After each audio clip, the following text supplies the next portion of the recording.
After staying up to 2 a.m. in 2020 to watch DC Fandom's first look at the Batman, to keeping up with all the behind the scenes, to finally seeing this movie meant a lot, and I'm so glad it was as good as it was. So I went to the midnight screening of this movie on March the 4th, but I had a really busy day that day between school and going to the gym and all, so I was really tired, but when I got into the movie, I was fully awake and fully into it for pretty much all of it. But around the end, I did kind of feel myself slipping away, but I quickly brought myself back as not to miss anything. But I've seen it another time since then, and I do plan to go see it a third time. So, yeah, these are basically my definitive thoughts.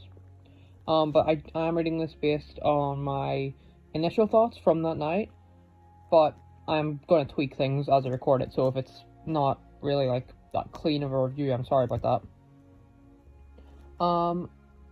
Yeah, so I wrote a lot of this at 4 in the morning, so I'm definitely going to not stick to my original script. So I loved everything about this movie, and I have barely any complaints. The tease for the Joker at the end, I'm just going to get that out of the way now, it was awesome. And Robert Pattinson he's probably tied with Christian Bale to be my favourite live-action Batman. And I really like how the movie felt like a mix of some of my favourite Batman stories, being Year One and The Long Halloween. Speaking of which, my cinema that I went to gave out free variant copies of The Long Halloween issue 1, which was absolutely amazing. I did find the movie to be similar to the Nolan trilogy at a lot of times, but those movies are really good, so I'm not really complaining there. Matt Reeves did the unthinkable. He did something that I've been waiting to see in a Batman movie my whole life.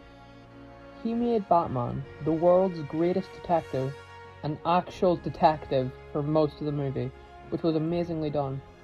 I really liked how this was more of a crime thriller than a big MCU blockbuster. I loved Robert Pattinson's Batman. I really liked how he was, and this is a divisive part of the movie for a lot of people, but I really liked how he didn't have that playboy Bruce Wayne persona.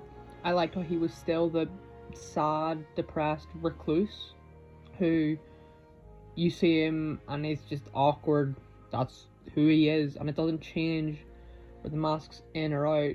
And I think the sequels to this, if we do get those, and I'm pretty sure those are confirmed, but I'm not sure. And through the spin-off series and all, I think we will see Bruce come to find the mask of Bruce Wayne, the playboy persona, and I think that's gonna be really interesting. And for his Batman, I thought it was phenomenal. I really liked his bat suit. I thought it was one of the best bat suits we had in live action, but it was nothing like the typical bat suit. It was militarized and is that even a word? I mean, like military looking, you know what I mean? Like armored. And the coil was leather. The coil, I didn't like it when I first saw it behind the scenes, but it looked way better in the movie, and it looked a little like the Adam West coil with the eyebrows and the nose.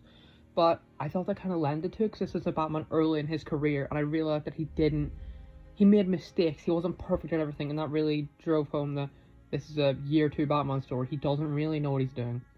Another interesting detail I noticed is that and I'm pretty sure I've seen other people point this out as well, is that the nose arch on his suit is the same as on the Riddler's mask, which I thought was really, really interesting. And I loved how they showed how smart Batman was in this. He solved riddles like that the Riddler left for him, whereas it took the GCPD and even Gordon to some extent like a way longer time to figure them out. So every performance in this movie was amazing, from Robert Pattinson to Zoe Kravitz to Paul Dano to Colin Farrell to Jeffrey Wright. My favorite characters were definitely Bruce, Penguin, and Selina, and the cinematography in this movie was incredible. This is definitely visually the best comic book movie from a visual standpoint.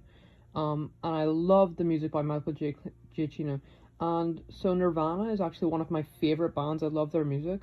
And Something in the Way, I was really excited when I heard that in the first trailer, and to see it actually, or to hear it actually used in the film, like twice, was awesome. I really like that. The kind of edgy style of the film where everything was kind of dark, it was weird watching that at the midnight when I was tired. Like, can we turn the brightness up? I'm falling asleep just because it was in the middle of the night and I had a really busy day. but I think it lends itself perfectly, and this is my favorite Gotham that we've had, because in The Dark Knight I just felt like a bland, boring city. It was forgettable in the DCU. I don't remember it. It was just boring. In the Burtonverse, it was stylized. I'm not a big fan of the Tim Burton Batman universe. More Batman 89. I like Batman Returns for the most part. I'll make a video on those at some point. But I think this Gotham felt the most like a real dirty, down on its luck, just like bad place to live. Like, you'd go there because you don't have any other city to go to, and you want to leave, but you can't afford to leave.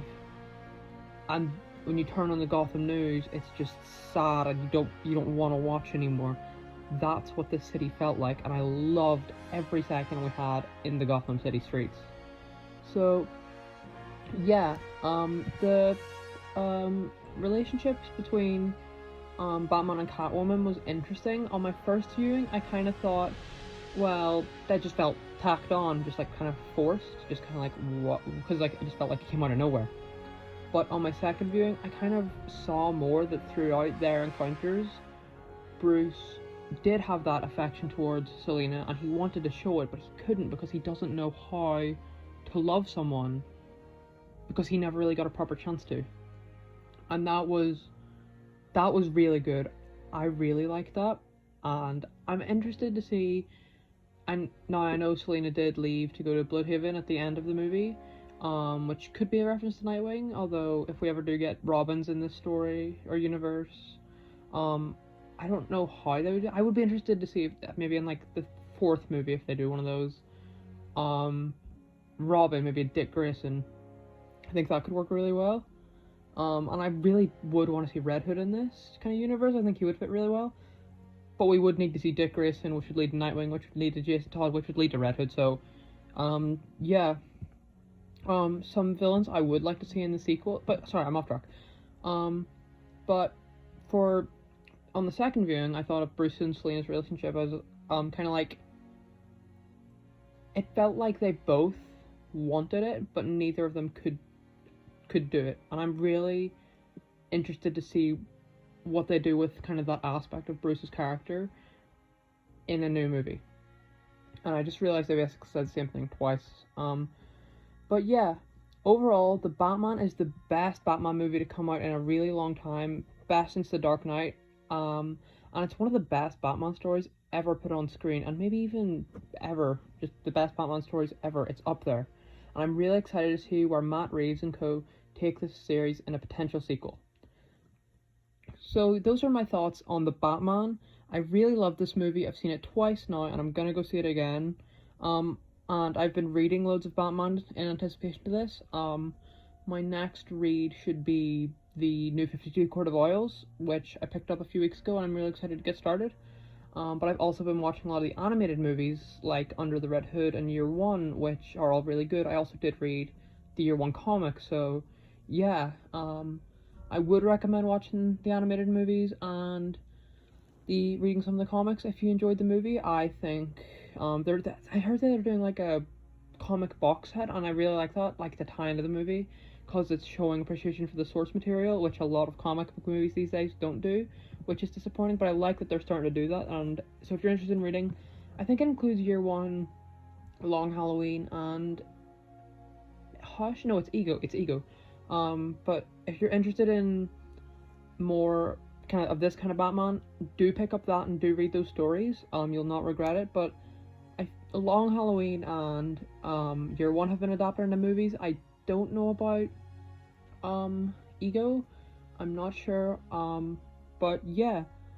So overall, The Batman was great, and I'd say it was the best Batman movie, but The Dark Knight was a better movie, but not a better Batman movie, if that makes sense.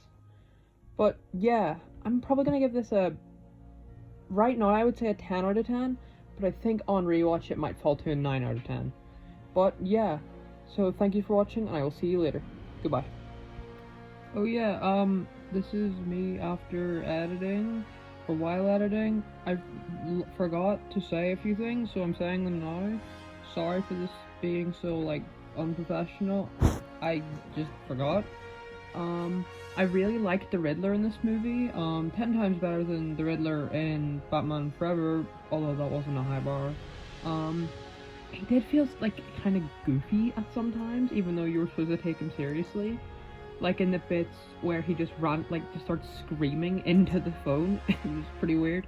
And it's kind of weird because you see 1 minute he's like brutally murdering someone with like a carpet tool, and the next he's like live streaming like, oh my god, thank you for the likes. It's just weird.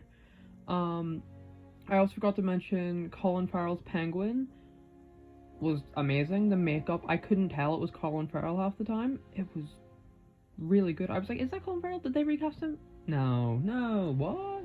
It was really good. And he was probably my favorite performance in the movie. I'm so excited for that spin-off show.